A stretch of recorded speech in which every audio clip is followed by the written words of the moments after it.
Ethan Harper had always believed that marriage was a partnership built on trust, understanding, and shared effort. For 7 years, he had dedicated himself to building a life with Anna, believing in their connection, in the quiet moments and the chaotic ones alike. But last Friday, everything changed in a single, casual conversation that shattered the world he had trusted. It was late afternoon when Ethan returned home, expecting the usual greeting, the warmth of her smile, the casual banter they shared over coffee. Instead, he was met with a cold, deliberate tone.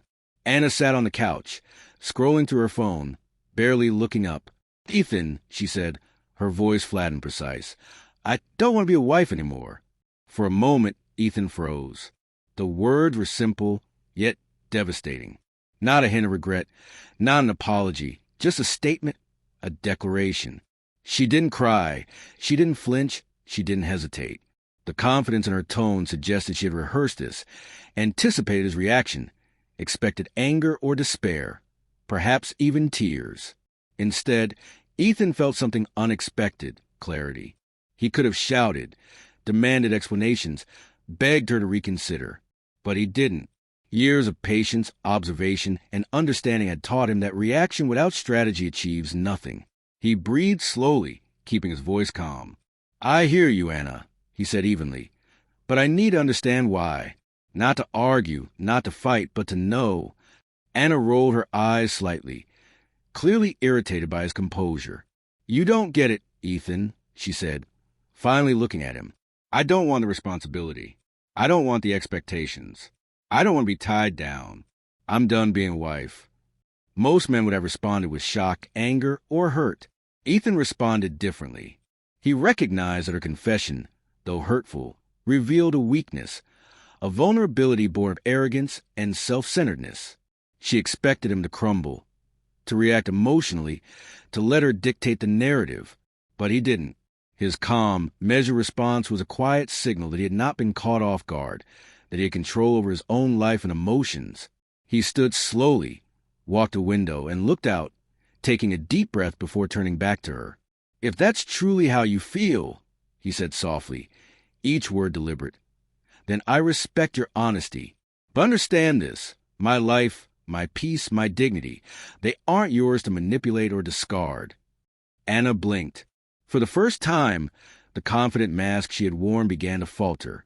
She had expected fury, desperation, maybe even groveling. Instead, she saw calm, quiet authority, an immovable presence that refused to be controlled. The shock registered on her face, subtle but undeniable. Ethan sat back, composed, letting the silence fill the room. This was not about revenge, not about humiliation. It was about recognition. He had been underestimated, and now she could see the consequences of her arrogance. Anna sat back, frowning, clearly taken aback by Ethan's composed demeanor. She had expected him to plead, to argue, to beg her to stay. Instead, he sat quietly, his presence calm and unyielding, as if he were already several steps ahead in the game she didn't even realize she was playing. "You think this will scare me?" Ethan asked softly, leaning forward slightly, his eyes locked on hers. "That I'll crumble because you refuse to be a wife?" His voice was steady, deliberate, filled with a quiet power that left no room for debate. Anna opened her mouth, but no words came. She realized, perhaps for the first time, that her control had slipped through her fingers. For years, she had thrived on manipulation, on testing boundaries, on believing that Ethan would always bend to her whims. She had underestimated him, mistaking patience for weakness. But patience, he had learned, was a weapon of strategy, not a sign of surrender. Every attempt she had made to assert dominance, every subtle slight, every mocking comment, he had observed, cataloged, and prepared. Ethan stood, moving toward the table, and picked up a small stack of letters he had collected over the past few weeks, messages, receipts, and evidence of her secret meetings. He placed them on the table in front of Anna, without a word, letting the contents speak for themselves. Her eyes widened as recognition dawned, a flicker of panic crossing her face. "This," he said calmly, "is what happens when deception meets patience. I've known everything, seen everything, understood everything. And now, you're faced with the reality that your games mean nothing to me." Anna's smug confidence began to crumble. Her smirk vanished, replaced by disbelief and anxiety. She had expected drama, tears, maybe even anger, but this quiet, unshakable composure was far worse. It didn't just expose her lies, it revealed her miscalculation. She had believed she could control him with arrogance and deception. Instead, she found herself powerless in the face of someone who had quietly mastered the situation. Ethan took a deep breath and returned to the couch, sitting down with a relaxed posture, as if nothing extraordinary had happened. "You made your choice, Anna," he said softly. "I respect honesty, even when it's painful. But understand this, my life is mine. My dignity isn't negotiable. My peace isn't up for debate." The silence that followed was deafening. Anna wanted to speak, to argue, to reclaim some semblance of authority, but she couldn't. Her face had gone pale, her confidence shattered by the calm, strategic response she hadn't anticipated. Ethan had shown her that strength wasn't loud or vengeful. It was deliberate, composed, and unshakable that Anna's hands trembled slightly as she stared at Ethan, realizing fully that her words had unleashed nothing but control for him and exposure for her. She had expected fear, anger, or at least visible hurt, but Ethan's calm, unshakable presence left her with a cold, sinking realization. She had lost any leverage she ever thought she had. He leaned forward, resting his elbows on his knees, his voice steady and deliberate. "You spent years expecting me to react in predictable ways. You thought I'd beg, plead, or fight for a life that wasn't being valued equally. But I didn't, and that's why this is different." His words weren't loud. They didn't need to be. Each syllable carried authority, clarity, and quiet finality. Anna tried to speak, to regain some semblance of control, but no words could undo what had already been revealed. The truth lay bare, irrefutable, undeniable. The photos, the evidence, the messages, they were proof of her deception. And in Ethan's calm response, she saw something far more devastating than anger. Disinterest in playing her games, detachment from her manipulation, and an unwavering claim on his own dignity.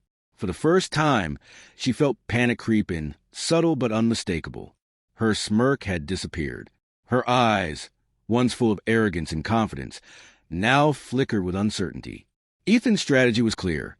No theatrics, no shouting, no pleading, just truth, patience, and calculated calm. The realization hit her harder than any confrontation could have. She was powerless in this room. Ethan rose slowly, moving to a window, letting the city lights reflect against a composed silhouette. "I want you to understand something," he said softly, turning to face her once more. "Marriage isn't just about convenience, excuses, or selfish desires. It's about commitment, trust, and respect. You chose to abandon that, and I chose not to be dragged into chaos over it." He walked back to the couch, picking up the laptop one last time. "These," he said, gesturing to the evidence, "are your choices, the truth you tried to hide. And now, you're faced with the consequences, not through anger, not through revenge, but through clarity, through exposure, through realization." Anna's lips parted, but no words came. The silence was absolute. Her face had gone completely cold, drained of confidence, arrogance, and control. Ethan's steady, calm, deliberate pacing and composed authority had left her powerless, revealed, and utterly exposed. She had mocked him, dismissed him, and deceived him, but none of that mattered anymore. The moment belonged entirely to him. Finally, Ethan closed the laptop gently, sat back, and looked at her one last time. "I hope you understand," he said softly. "The truth is clear. Nothing is hidden. And now what you do next is entirely up to you." The room remained silent. Anna's expression, once full of bravado and control, had gone completely cold. Ethan knew one thing for certain. Some lessons didn't require anger or confrontation. Some victories were quiet, deliberate, and undeniable. And in this moment, he had claimed his.